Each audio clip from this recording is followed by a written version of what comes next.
ओम नमः प्रणवार्थाय शुद्धज्ञानीकमूर्तये निर्मलाय प्रशांताय दक्षिणामूर्तये।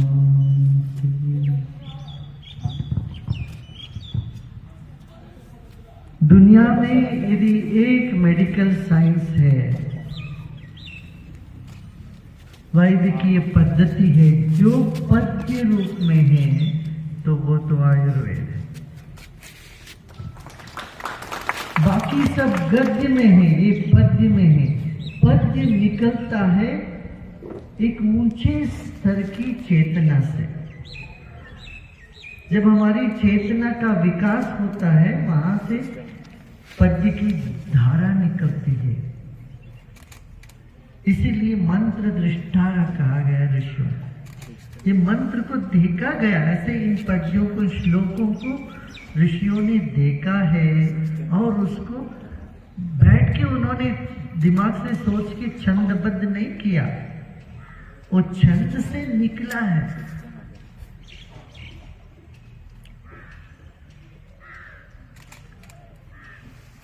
वेदों में इसका उल्लेख है। यश छंदसाम ऋषभो विश्वरूपा छंदोभ्योदमृता संभवो समेन्द्रो मेधया भूया शरीरम ने विचक्षणा जिह्वा में मधुमत्तमा कर्णाभ्याम भूरिवश्य ब्रह्मण कोशोपि मेधया पिहितम्। कितना अच्छा बोल दिया। ये सारा संसार छंदसों से भरा है, माने तरंग है। इस छंदसाम ऋषभो विश्वरूपा छंदोभ्योदमृता संभवो। छंदस से हमारे शरीर में वो लयबद्धता आ जाए तो इससे अमृत की उत्पत्ति हो। उससे क्या हुआ? शरीरम में विचक्षण, हमारे शरीर विचक्षण होता, विलक्षण होता। हमारी वाणी मधुर होते, जिह्वा में मधुमत्तमा। और कान में जब सुनते उसमें अच्छा ही दिखाते, अच्छा ही सुनने को मिलता।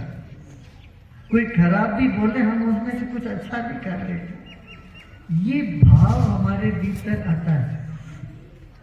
हम अभी की बात नहीं, 40 साल पहले की बात है, 42 साल पहले हमारे परमादरणीय बृहस्पति देव त्रिगुणा जी, जो देवेंद्र त्रिगुणा जी के पूज्य पिताजी थे, आप दोनों बैठते थे विराजमान।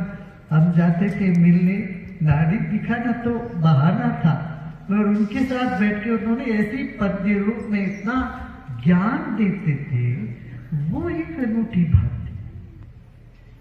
चंद श्लोकों में होते थे। अच्छा, अब भोजन के बाद पानी नहीं पीना है, ये तो कोई ऐसे बोल देते, आजकल भी देखो सब बोलते, मगर उसको श्लोकबद्ध बोलते थे। हम हमेशा हमारे साथ जो बैठते थे उनको कहते थे नोट करो सब बात। किसी वैद्य के पास आके बैठोगे तो अकेले में जाइए, अपने हाथ में नोटबुक लेके जाना, पेन लेके जाना, जो बोलते वो लिख लो, वो याद रहेगा।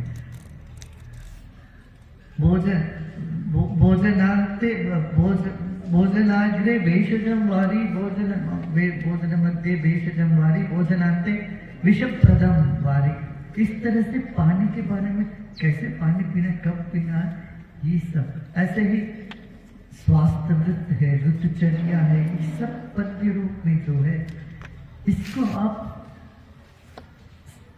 अपनी स्मृति पल्लट में बिठाना पड़ेगा। आपकी स्मृति में ये रह जाएगा तो जीवन, आपका जीवन आयुर्वेद होगा। आप जहां बैठते हो वहां आप मुंह खोले तो लोगों को और अच्छा लगना चाहिए। कर्णाभ्याम भूरि विश्व, लोगों को ऐसा लगेगा कि और बैठ के और सुने। तो सब पेशेंट को एक मिनट भी नहीं, कुछ सेकंड हाथ पकड़ते थे, उनको बता के भेजते थे। बोले हम लोग जाते तो हम इनका टाइम ले लेते, आधा घंटे, कम से कम 15-20 मिनट, आधा घंटे वो पूरा मंत्र के बारे में ज्योतिष के बारे में आयुर्वेद ये सब जुड़ा हुआ है। मंत्र शास्त्र आयुर्वेद ज्योतिष और ऐसा ज्ञानी हमारे देश के संपत्ति है। और उसी परंपरा को आगे बढ़ाते हुए देवेंद्र जी त्रिगुणा जी आयुर्वेद को इतना आगे लेके जा रहे हैं। आप हमारे साथ गए पूरे दुनिया में कई देशों में, लोग दंग रह गए। उन दिनों में तो आयुर्वेद का इतना प्रचार प्रसार था भी नहीं। महर्षि जी ने काफी आयुर्वेद के बारे में, महर्षि महेश योगी जी ने काफी प्रचार प्रसार किया, उठाया। उसके बाद अपना आर्ट ऑफ लिविंग की तरफ से वो परंपरा आगे बढ़ती जा रही है पूरी दुनिया में। और ये बहुत आवश्यक है, आप ज्ञान के पुंज बन के जाओ। और आपके लिए बहुत सुविधा है क्योंकि ये सब पद्य रूप में है, श्लोकबद्ध है। श्लोकबद्ध चीजों को आप अपने मेमोराइज कर सकते हो, आसानी से इसको याद कर सकते हो। ये बहुत आवश्यक है। अभी जयंत पुजारी जी को जाना था, आपने अपना फ्लाइट आगे करके रुक गए। और आप भी इसमें इतना रुचि लेते हैं, ऐसा हमको बताया कि आप इतना इस पर परिश्रम कर रहे हैं। ऐसे ही कौस्तुभ जी भी, उपाध्याय जी भी और अन्य सभी का मन में यही है कि आयुर्वेद को जो स्थान मिलना चाहिए था अभी तक नहीं मिला, अब वो मिल के रहेगा। और उस स्थान मिलने के बाद उस चीज को आगे बढ़ाते हुए उस गरिमा को आगे चलाने का जिम्मेदारी आप सबके ऊपर। इसलिए जैसे आपने बताया, आप संस्कृत सीखिए। आज हमारे देश में क्या उत्तर और दक्षिण में इतना बड़ा भाषा का तकलीफ है, तो यहाँ दक्षिण में अंग्रेजी का उपयोग करना पड़ता है। केरला और तमिलनाडु में हिंदी बहुत कम जानते हैं, मगर अभी कुछ बेहतर हुआ है पिछले 10 साल में। थोड़ा कर्नाटक में फिर भी कन्नड़ वाले भी फिर भी हिंदी बोल देते हैं। और संस्कृत एक भाषा है, मैं अभी 40 साल पहले की बात कर रहा हूँ, जब दक्षिण भारत से ऋषिकेश काफी लोग जाते थे संवाद के लिए अंग्रेजी, वहां अंग्रेजी नहीं जानते थे, यहाँ हिंदी थी। मगर इनके बीच में ट्रांसलेटर कौन होते थे पता है? वैदिक पंडित। क्यों? वो संस्कृत में भाषा में बोल सकते थे। संस्कृत वहां उनको भी समझ में आती थी, इधर भी समझ में आ जाता था। मैं आपको बताऊं, अंग्रेजी भाषा के 70% जो है वो संस्कृत में है। अंग्रेजी भाषा का भी मूल संस्कृत है। अभी हम विदेश गए थे तो हमने उनसे पूछा, नवंबर का क्या अर्थ है बताओ, महीने का कुछ तो अर्थ होना चाहिए। बोले तो पता नहीं जी। तब ओके, सितंबर का क्या अर्थ है, दिसंबर का क्या अर्थ, बोलो नहीं पता। और मेरे हमको पता है। 10 अंबर माने 10वीं आकाश, 10वीं महीने। नवंबर माने 9वीं महीने। सितंबर माने 7वीं आकाश, अंबर माने आकाश। तो दंग रह गए। हमने कहा देखो तुम्हारी भाषा का मूल हम है। ऐसे ही अंग्रेजी दवा का भी मूल हम ही है।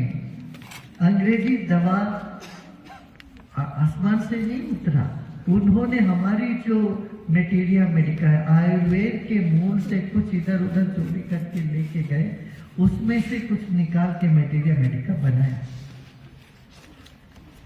आपको मैं इसलिए बता रहा हूं, आप अपना आत्मविश्वास बढ़ाइए।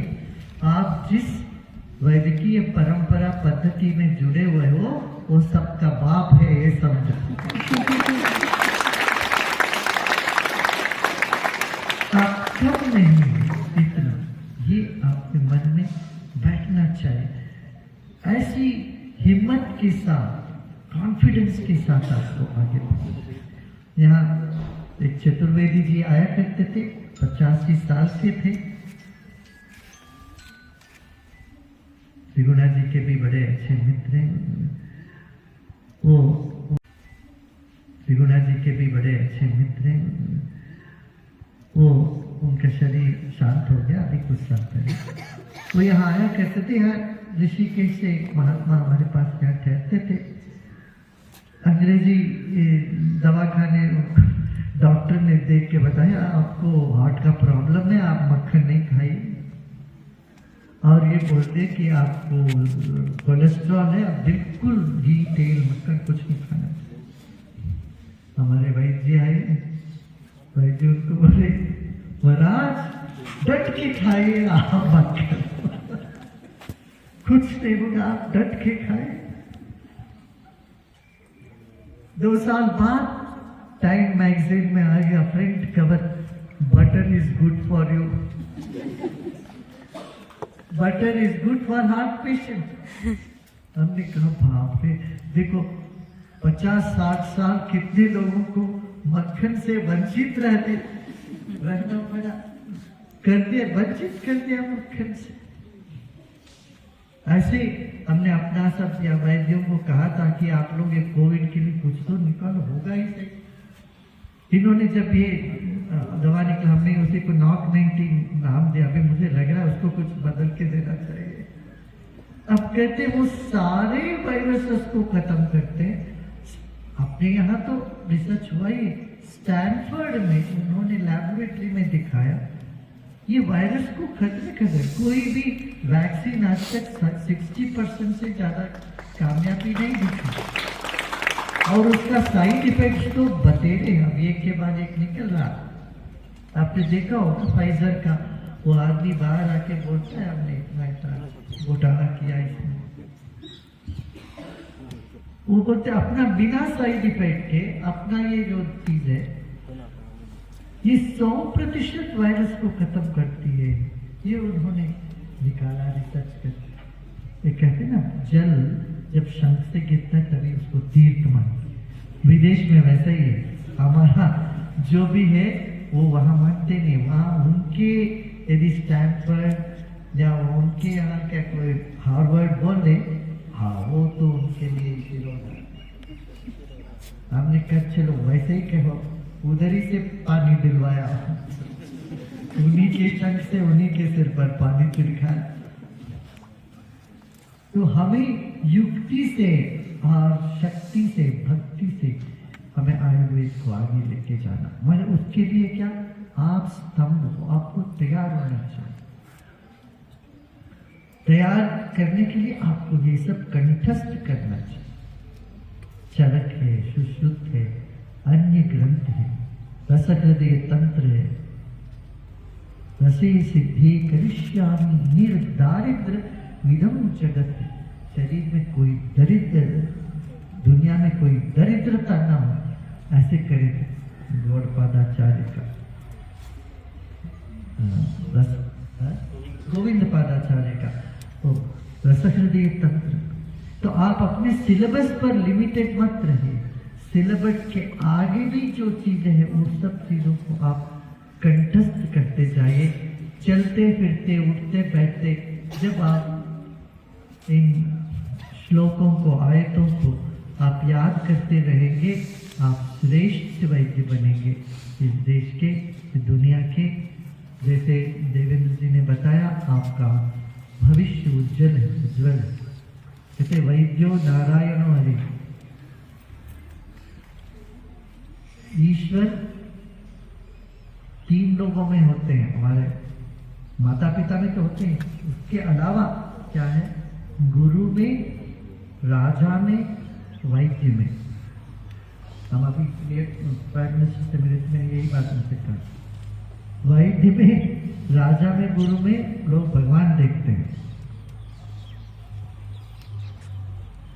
वो उस स्थान को आपको बनाए रखने के लिए आप अपने आप को इक्विप करें, अच्छे से अपने आप को तैयारी करें।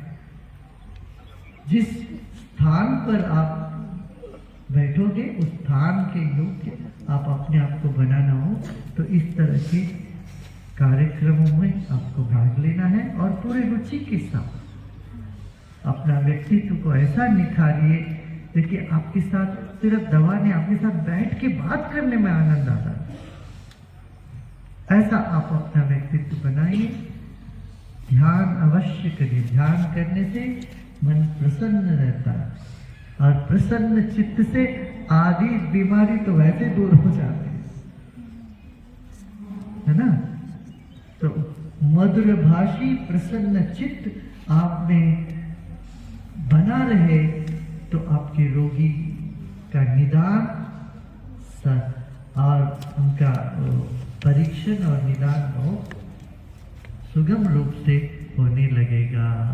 इतना ही कह के आप सब इसमें पूरी तरह से लगिए, जरा सा भी आगे पीछे वो नहीं सोचना, ठीक है ना, ढीला नहीं छोड़ना, खस के काम में आगे लगता। ओम शांति।